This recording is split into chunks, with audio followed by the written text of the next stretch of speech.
India के दिल में एक लेजेंड का जन्म हुआ। साल था 1630।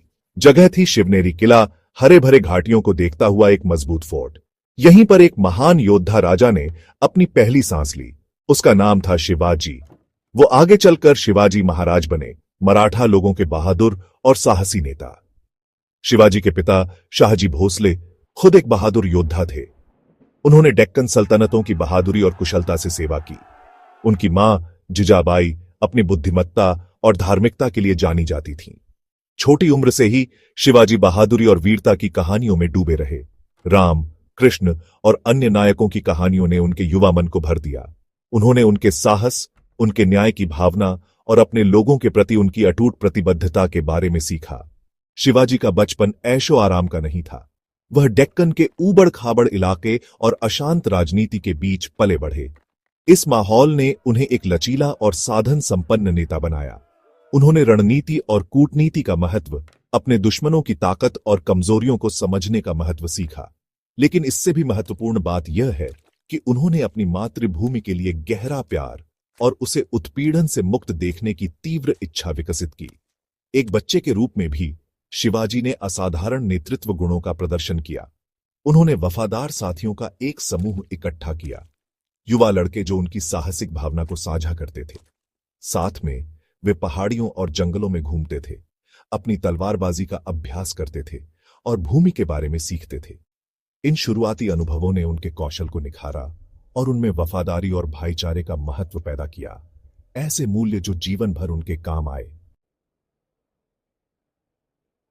शिवाजी महाराज के जीवन का कोई भी वर्णन उनकी मां जिजाबाई के गहरे प्रभाव को स्वीकार किए बिना पूरा नहीं होगा।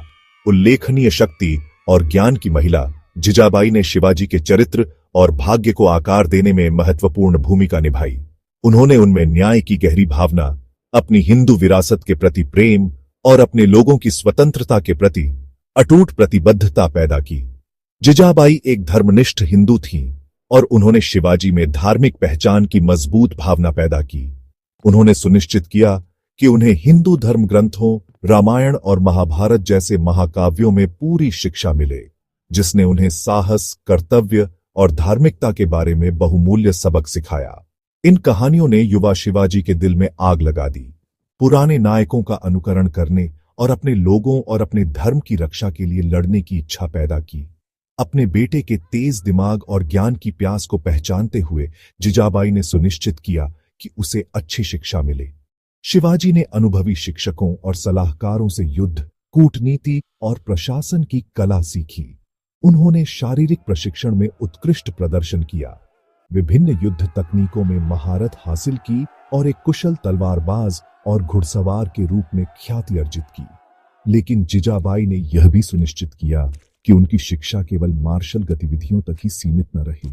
वह राज्य कला और प्रशासन के महत्व को समझती थी, यह जानते हुए कि एक सच्चे नेता को युद्ध में केवल ताकत से अधिक की आवश्यकता होती है।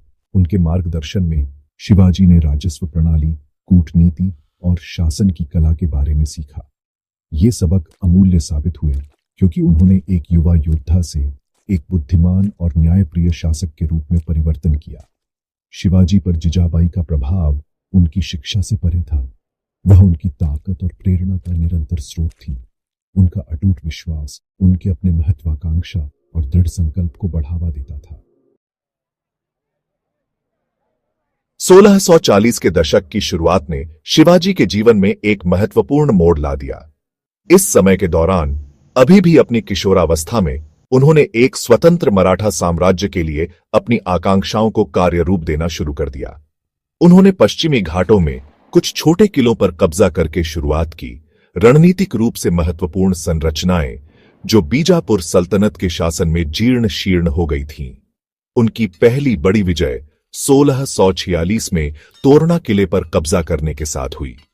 पुणे के पास रणनीतिक रूप से स्थित इस दुर्जय किले ने एक महत्वपूर्ण चुनौती पेश की, लेकिन शिवाजी और उनके वफादार सैनिकों का समूह, जिन्हें मावलों के नाम से जाना जाता है, निडर थे।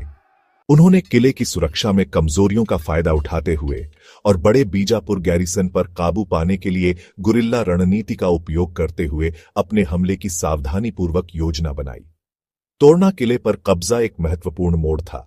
इसने डेक्कन पठार पर एक नई ताकत के आगमन की घोषणा की, स्थापित व्यवस्था को चुनौती दी और मराठा लोगों के दिलों में आशा की किरण जगाई, जो अपने स्वयं के नेता के लिए तरस रहे थे। शिवाजी की जीत जारी रही। उसने और किलों पर कब्जा कर लिया। प्रत्येक जीत उसकी बढ़ती प्रतिष्ठा में इजाफा करती गई और उसके कारण में और अनुयायियों को आकर्षित करती गई। उनकी सबसे महत्वपूर्ण शुरुआती जीत में से एक 1647 में कोंडाना किले पर कब्जा करना था। उन्होंने इसका नाम बदलकर सिंहगढ़ या शेर का किला रखा, जो उनकी बढ़ती शक्ति और उस क्रूरता का प्रमाण था जिसके साथ वे अपने लोगों की स्वतंत्रता के लिए लड़े थे। ये शुरुआती सफलताएं केवल सैन्य कौशल के बारे में नहीं थीं। शिवाजी लोगों का दिल और दिमाग जीतने के महत्व को समझते थे।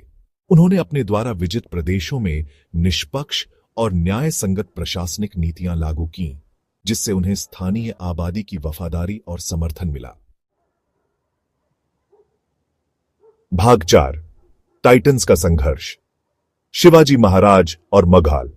1650 के दशक के मध्य तक शिवाजी महाराज की बढ़ती शक्ति ने उस समय भारत में प्रमुख शक्ति मुगल साम्राज्य का ध्यान आकर्षित किया था। मुगल बादशाह औरंगजेब ने शिवाजी को पूरे उपमहाद्वीप पर मुगल नियंत्रण के विस्तार की अपनी महत्वाकांक्षाओं के लिए एक दुर्जेय खतरे के रूप में पहचाना। शिवाजी और मुघलों के बीच संघर्ष 1657 में तब बढ़ गया जब शिवाजी की सेना ने मुगल प्रांत अहमदनगर पर छापा मारा, मुगल सत्ता को एक साहसी चुनौती पेश की। उत्तराधिकार के हालिया युद्ध के बाद अपनी शक्ति को मजबूत करने में व्यस्त औरंगजेब ने शुरू में शिवाजी को वश में करने के लिए स्थानीय मुगल कमांडरों को भेजा। इस अवधि के दौरान सबसे महत्वपूर्ण संघर्षों में से एक 1659 में प्रतापगढ़ का युद्ध था। मुगल हमले की आशंका जताते हुए शिवाजी ने रणनीतिक रूप से अपनी सेनाओं को प्रतापगढ़ में तैनात किया, एक दुर्जेय किला जिसे उन्होंने हाल ही में कब्जा किया था। अनुभवी सेनापति अफजल खान के नेतृत्व में मुगल सेना ने शिवाजी की सेनाओं को भारी संख्या में पछाड़ दिया। हालांकि शिवाजी एक कुशल रणनीतिकार ने इसके लिए योजना बनाई थी। उसने बातचीत करने की इच्छा जताते हुए अफजल खान को एक जाल में फंसा लिया। जब दोनों नेता कथित तौर पर शांतिपूर्ण चर्चा के लिए मिले तो शिवाजी ने विश्वासघात की आशंका जताते हुए अफजल खान को मार डाला। अपने नेता की मृत्यु ने मुगल सेना का मनोबल गिरा दिया और शिवाजी की सेना अपने राजा के साहस और सामरिक प्रतिभा से प्रेरित होकर मुगलों को हरा दिया। प्रतापगढ़ में जीत संघर्ष में एक महत्वपूर्ण मोड़ थी। इसने एक शानदार सैन्य कमांडर और एक निडर नेता के रूप में शिवाजी की प्रतिष्ठा को मजबूत किया, जो शक्तिशाली मुगल सेना को मात दे सकता था और पछाड़ सकता था। भाग 5 एक राजा का पलायन, औरंगजेब को चकमा देना। शिवाजी की धृष्टता और प्रतापगढ़ में हार से क्रोधित औरंगजेब ने मामले को अपने हाथ में लेने का फैसला किया। उसने शिवाजी के विद्रोह को कुचलने के लिए अपने सबसे भरोसेमंद सेनापति राजा जय सिंह प्रथम को एक विशाल सेना के साथ भेजा। भारी मुगल सेनाओं का सामना करते हुए शिवाजी को एक कठिन निर्णय लेने के लिए मजबूर होना पड़ा। वह 1665 में पुरंदर की संधि पर सहमत हुए, कई किलों को आत्मसमर्पण कर दिया और मुगल साम्राज्य का जागीरदार बनने के लिए सहमत हुए। हालांकि शिवाजी का कभी भी मुगल जागीरदार बने रहने का इरादा नहीं था। जब उन्हें 1666 में आगरा में औरंगजेब के दरबार में बुलाया गया तो उन्होंने इसे मुगल बादशाह की कमजोरियों का आकलन करने और अपनी अगली चाल की योजना बनाने के अवसर के रूप में देखा। उन्होंने महीनों तक लगभग नजरबंद रहकर अपमान और संदेह के साथ व्यवहार किया। उनका अवसर एक भव्य मुगल उत्सव के दौरान आया, एक साहसी पलायन में जो पौराणिक बन गया है। शिवाजी एक पवित्र व्यक्ति के रूप में प्रच्छन्न अपने बेटे संभाजी के साथ कड़ी सुरक्षा वाले आगरा किले से फिसल गए।